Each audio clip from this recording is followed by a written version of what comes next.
Welcome back to Radio Marin. I'm your host, Brandon Gomez. I'm your co-host, Emma Romero. And I'm your co-host, Anna Lee Reyes. And for this week's show, we're going to be talking about police brutality and the reality that we have been living in. And we're also here to catch you up on everything that has been going on within this past week. And we're also here to educate you on the Black Lives Matter movement and why it's so important to us. And there is a lot of information that we want to provide you guys with, so I do apologize in advance if we miss some things, but you guys can always just comment it to let us know. And to start off, I'm going to talk about the George Floyd situation, which I'm sure everyone has heard about it. But I'm just here, I'm going to be speaking facts of things that have already come out in the news and stuff. So George Floyd was murdered by Derek M. Chauvin on May 25th, 2020, and there is video evidence of this, which I'm sure you can find somewhere on the internet. And the officer basically pinned him to the ground while he was being arrested for allegedly using a counterfeit $20 bill to buy cigarettes. Now, the 911 call was made by two, they seem pretty young, and they called and said that this man was using a fake $20 bill to buy some cigarettes, and he went out with his friend to tell him, I'll give you the 20 back if you give me the cigarettes back, basically. And I guess that didn't work out, so he went back inside and called 911, and he told 911 that this man seemed like he was very drunk. So police went to the situation thinking that George Floyd was drunk, and I'm not sure if he was, but that's what the police went there thinking. Officer Thomas Lane, J. Alexander Kung, and Tu Tao were also there, and they didn't do anything about what was going on. In the video, you can clearly see that they were just standing around because this was all recorded. And in the video, you can clearly hear him saying, "I can't breathe," at least 16 times in about 5 minutes, while Chauvin had his knee to his neck for exactly 8 minutes and 46 seconds, including another 2 minutes and 53 seconds after Floyd became unresponsive.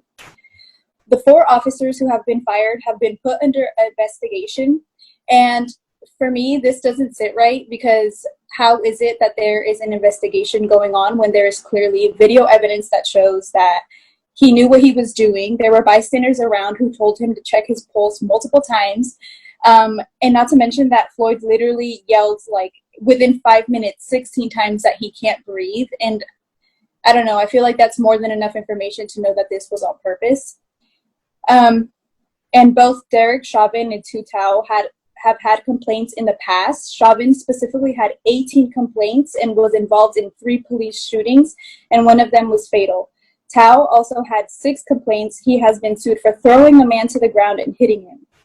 As of right now, Chauvin has been fired from the police department, as well as the other 3 officers that were involved, and he was charged with third-degree murder and second-degree murder manslaughter, which I believe that it should be obviously first-degree murder because, again, he knew what he was doing. It's more than obvious in all of the video evidence that has been provided by the shop that was across the street, by the woman who provided the video. So it's more than obvious that he didn't resist his arrest, and that Floyd cooperated, but yet his life was taken away from him because of, again, police brutality, which I also don't think it's police brutality. I think at that point it's murder because, again, he knew exactly what he was doing. In the video, you can also hear people nearby telling the officers to check his pulse, but they refused to. And there was also a woman who came out, and I'm not sure if she worked at this club or she just knew them, but her name is Maya Santa Maria, and she came out saying that Chauvin and Floyd worked off-duty outside a club, but doesn't know if the pair knew each other, but she does know that they have worked together on the same night. And I don't know, do what you want with that information, but to me, that sounds a little suspect because there's no way they didn't know each other. If you work in the same workspace, I just don't understand how you don't know each other, or at least recognize him if you were to see him on the street, you know what I mean? That doesn't, I don't know, to me that just doesn't make sense, and it just proves the point more that it was on purpose and it wasn't an accident. Well, there's a lot of different point of views for this. Most people are saying that it was police brutality. There's a bunch of different opinions, and with that came the idea of protests across the country. and people were starting to do peaceful protests at the beginning. But then at one point, some people started taking advantage of all the situation, everything going on, large groups of people gathering in one place, so cops would all be on that place, so there wouldn't be many cops around the city.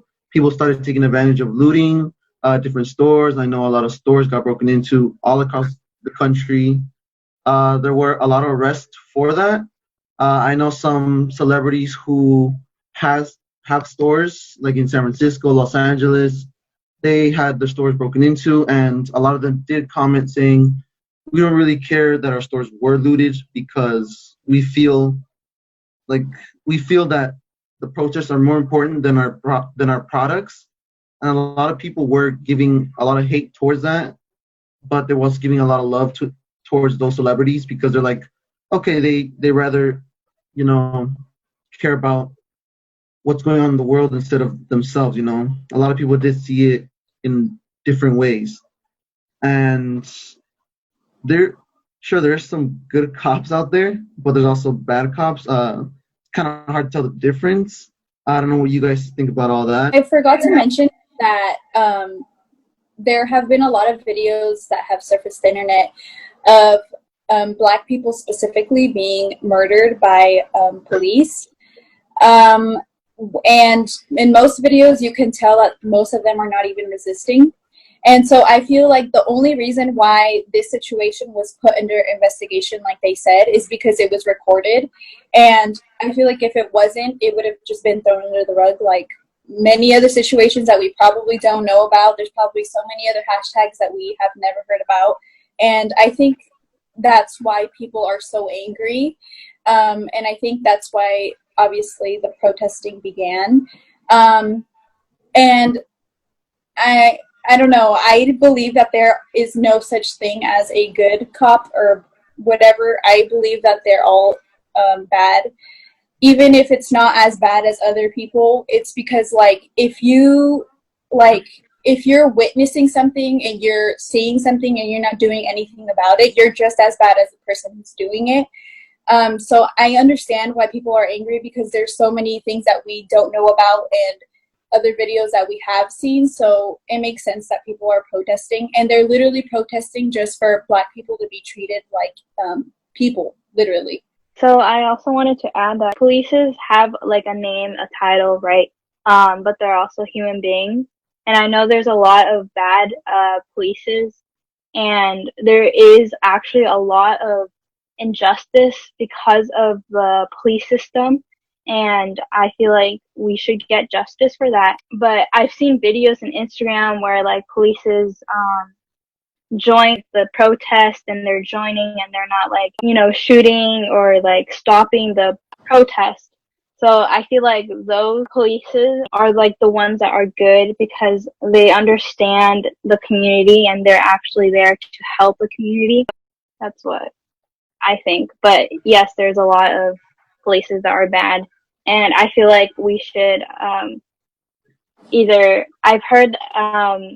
do reform with the police system or have social workers. But we would have to investigate more on that and how we can actually change the police system. I see where I've seen as well videos of police cooperating with those who are protesting and taking a knee and all of that, but although I've seen that, I still believe that there is no such thing as a good cop because it's all propaganda and it's all if you look at the news, you won't see what's actually going on in protests. They're not going to show peaceful protests. They're not going to show the cops are the same ones who start the looting.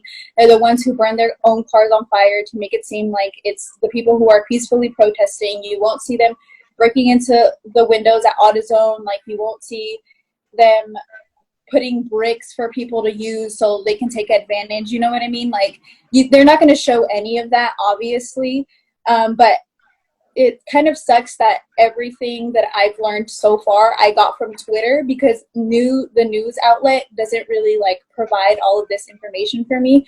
And Twitter will literally any information that was like let out about any protest or anything going on anywhere, Twitter will literally come out with it. Like, they have also exposed like so many like teenagers and people for being racist, and they will literally leak their address, leak where they work, like do all of this. So they literally get information like really, really quick. And I trust the information because most of the time it's true. It just comes out later in the news and it's like worded differently. So I don't know. I still believe that it's all just to put on this act for people to be on their side with them. And yeah. At the end of the day, we're not going to be the ones who judge like who's a bad police or not, or who's not a bad police. At the end of the day, it's going to be the police's being the ones who think they are good or not, and they should judge themselves and reflect. And if there's any polices hearing this, just reflect if you're actually being justice or not, and help us end racism. Back to the point with some cops being good, some cops being bad. There's actually a couple. So basically, there was an incident, I think, outside the White House where officers were all standing outside of the White House, and one female officer gives one of her co-workers a bottle of water, and so she basically gets a lot of hate because the protesters were saying, "Oh, you are just doing everything basically for a paycheck for them. You don't really care about anything that's happening." And a lot of officers did respond to that very moment. But one officer said, "Yes, we wear uniforms. Yes, we took an oath to do certain things, but we have feelings just like you. The thing about it is, just because we have this on doesn't mean we have an opinion about what happened. You're all putting all of us in a bottle together. Everybody is not the same. That's what you have to realize. You don't know where I came from." There was another officer who said, "I've been a cop for a long time. My little brother's a cop. My father's retired as a cop. My uncle." Basically, cops all over. We got feelings too. And after a little while, one of the protesters responded that he also had basically he had family members who were police officers, and one of them had left the force because he felt that he was complicit in the wrong things that was going on. And I agree with the officer saying, yeah, we're not all the same, because I guess they're not all the same, you know. I work for a security company where we are trained just like cops are. We are trained in handguns. We are trained in tasers, pepper spray, handcuffs, baton, everything like that. But we have a saying in the company saying, in a situation that could turn for the worst, we first would use our pepper spray. If not, our taser. Taser doesn't work, we would have to use our baton.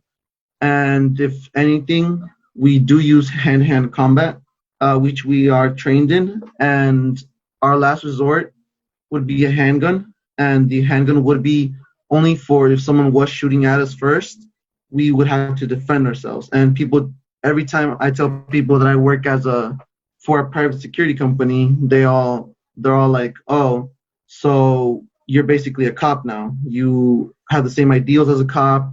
You think like a cop." I'm like, "No, that's different. We are trained like them, but my job is to protect a client from getting hurt." People they're all giving a lot of hate towards cops and, you know, people who are trying to do their jobs. I used to agree to a certain extent about like all cops being good cops, but then I educated myself a little bit more and I realized how unfair it was that they get away with it every single time, and there have been so many cases where they literally don't ever get charged. And I used to agree because, I mean, I get what you're saying, and also because I have to like also pass down what I learned to my parents, because they are very close-minded and they believe everything that they see on the news. And at some point they're kind of iffy, like, you know what, like maybe they are doing too much, like maybe like the looter, like the people who are looting, like that's unnecessary, like this is supposed to be a peaceful protest, you know what I mean? And I used to like, I understand where they're coming from, but if this was like your own son or daughter or anyone you were related to, you as well would be fighting until there is justice. And I see why they're so angry, because there also becomes a time where silence is betrayal. So I think that's why I'm like, at this point, I just believe that there's like no such thing. And also what the Officer Chauvin was doing, like putting his knee to his neck, was okay. That's not illegal. But the thing is, it became a problem because Floyd was not resisting his arrest. Like, there was no need for him to do all of that. And I'm not sure why they arrested him, because they were like putting him in handcuffs as soon as they got there and stuff. And there's a lot of body cam footage that I'm sure we haven't seen yet because it hasn't been exposed. But I don't know. I see where you're coming from, but I feel like I got educated enough to know that there's no such thing. No, yeah, I agree with that, and I agree that the officer did use excessive force, Obviously, there is footage of that. It shows clearly that he could have at least, taken off his knee off his neck. I think that's inhumane. If someone's telling you, I can't breathe, you try to help them out, but, yeah.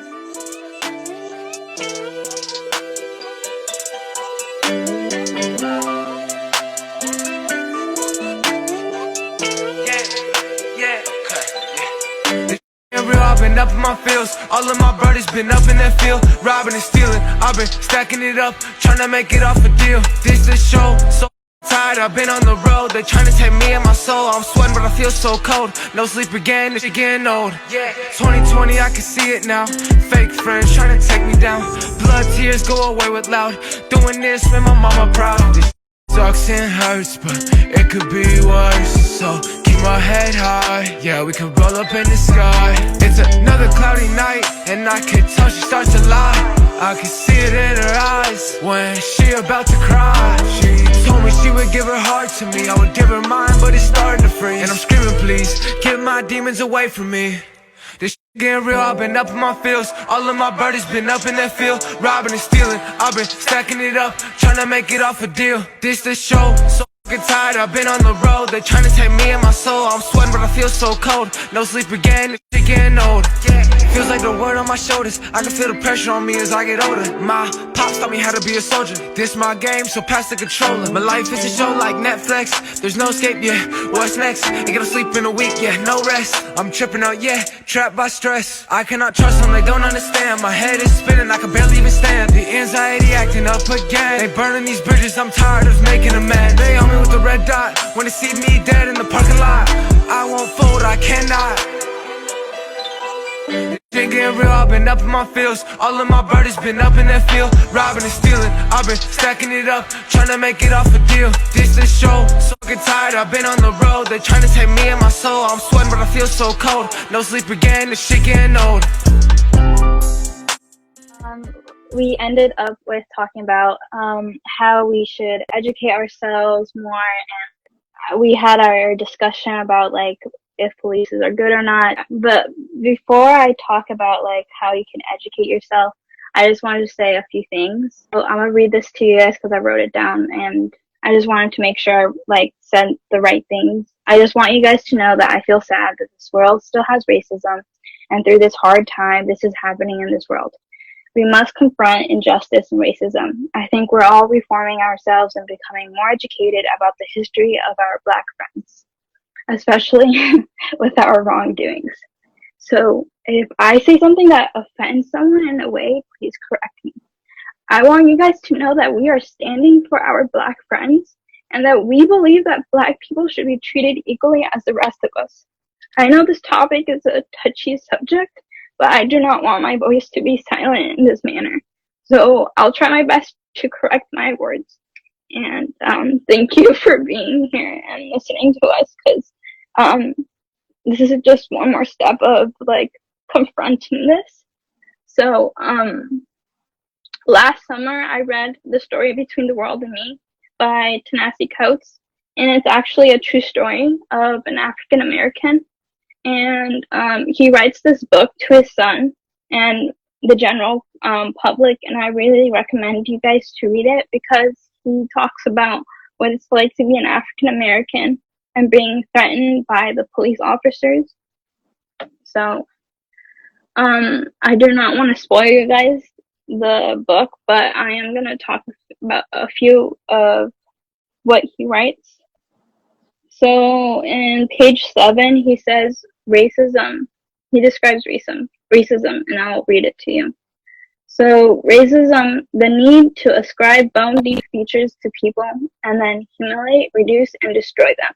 Inability follows from this inalterable condition. In this way, racism is rendered as the innocent daughter of Mother Nature, and one is left to deplore the meadow passage or the trail of tears the way one deplores an earthquake, a tornado, or any other phenomenon that can be cast as beyond the handicap of man. But race is the child of racism, not the father, and the process of naming the people has never been a matter of genealogy and physiology so much as one of the hierarchy. So he describes racism, and in the book he talks about white supremacy, how racist white people always suppress the African Americans, the black people, and like in the middle of his book he talks about a situation where he was like how his son was like being like accused from like mistreated by a mother, and he stands father as any other father would, and there was another man who came up and stood up for the mother, and this is like a quote what he said around page 94 to 95. He says, I came home shook. It was a mix of shame for having gone back to the law of the streets mixed with rage. I could have you arrested, which is to say I could take your body. So that basically explains like what it's like as an African American being around the streets and always have to be aware of where they are and what they're doing, because they're always threatened by polices. I like how he ends the book because he writes it to his son, and I'll read you this. It's in page 146 to 147. He says, but you cannot arrange your life around them and the small chance of the dreamers coming into consciousness.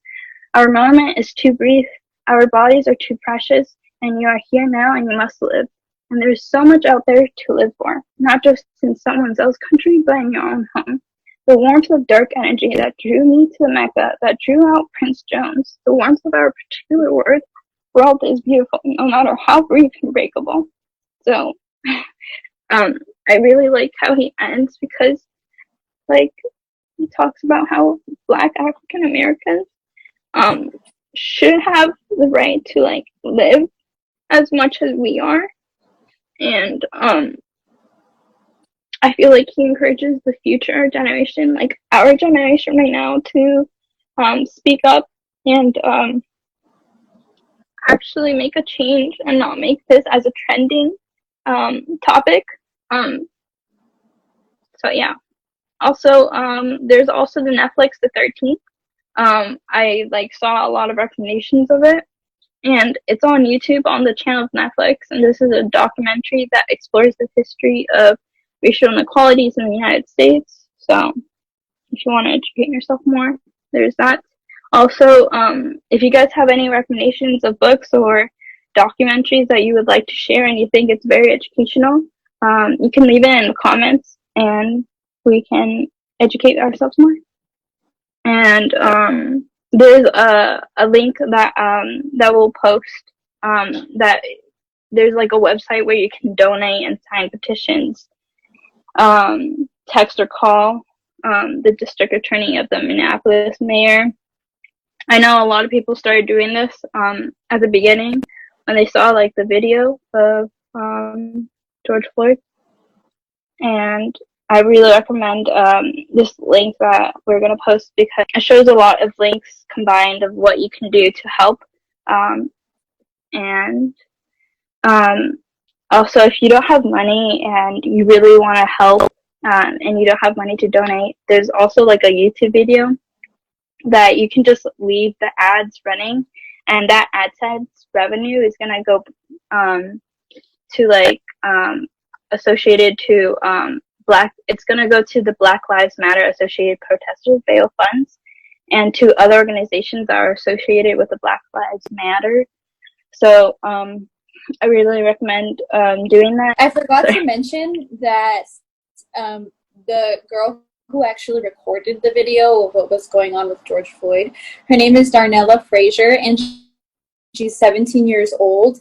And obviously she not only got the chance to witness like what was going on, but also record it and provide video evidence that will eventually help George Floyd in his case.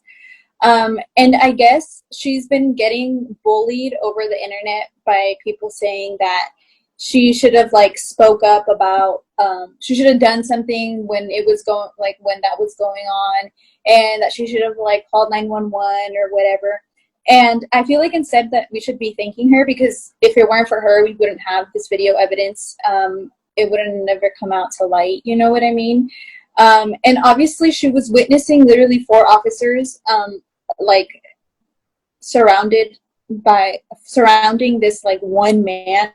And so it makes sense that she would be scared, because if I were put in that situation, I would be just as scared. And I wouldn't call 911 because they're literally the same people who are hurting him. So it makes sense that she didn't know what to do in that situation.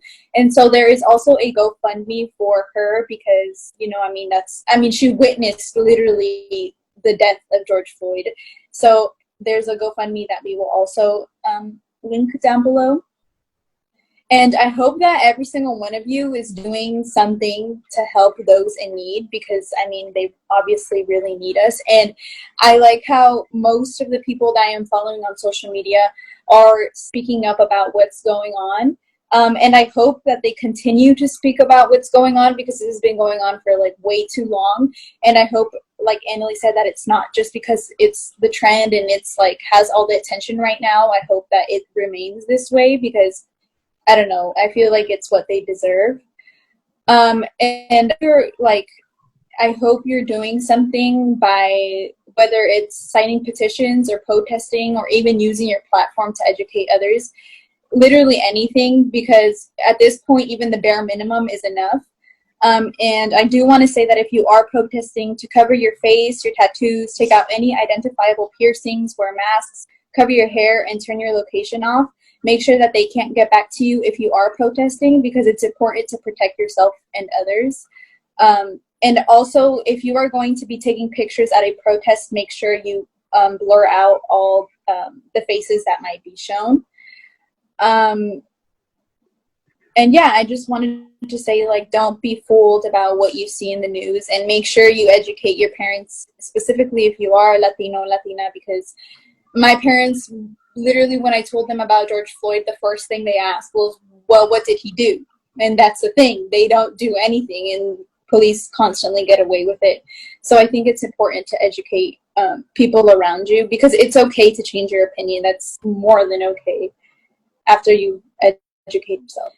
So we are now nearing the end of the show, and before we go, I just wanted to say that if you're able to donate, there is a website that splits your donations into different organizations that are accepting donations, so we will link that. And if you are unable to donate or even protest but want to help, Annalie before mentioned about a video project that serves as a fundraiser for Black Lives Matter and Black Lives Matter Associated Protester Bail Funds.